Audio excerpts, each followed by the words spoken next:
અમરેલી જિલ્લાના જાફરાબાદમાં આજરોજ Jalaram society Bharatiya Janata party દ્વારા ખાટલા બેઠકનું આયોજન કરવામાં આવ્યું હતું. જાફરાબાદ તારીખ 1-2-4-2-5ના રોજ ભારતીય જનતા પાર્ટી દ્વારા ખાટલા બેઠકનું આયોજન કરવામાં આવ્યું હતું.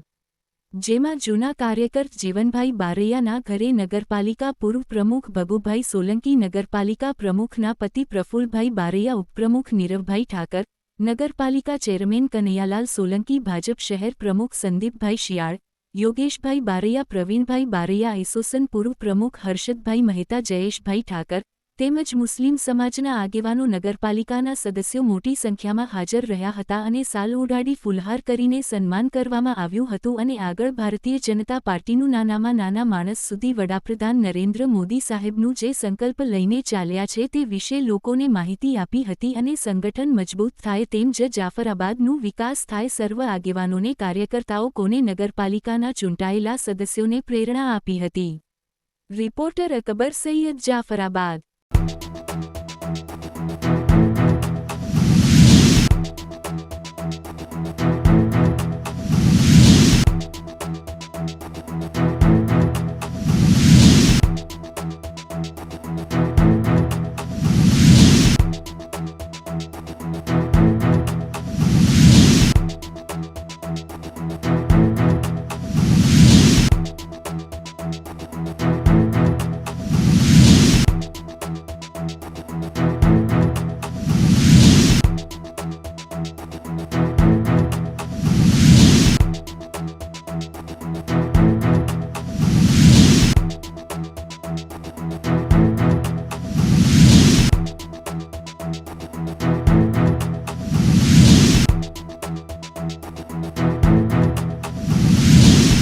ભાઈ સોલંકી આજરોજ જીવનભાઈના ઘરે, જૂના કાર્યકરના ઘરે આજે ખાટલા બેઠક યોજાઈ હતી.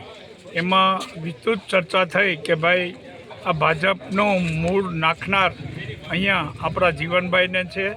તો બધા કાર્યકર્તાઓએ અત્યારે જે નાના કાર્યકર્તાઓ છે કે જે નાની ઉંમરના છે એમને ખબર ન હોય કે ભાઈ કઈ રીતે આ ભાજપનું મોટું રૂપ થયું.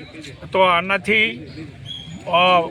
મોટા કાર્યકર્તાઓ પહેલાં જે જૂના છે એ લોકોએ બહુ સંઘર્ષ કર્યો અને ભાજપને આગળ લાવવામાં બહુ મોટો પાયો છે.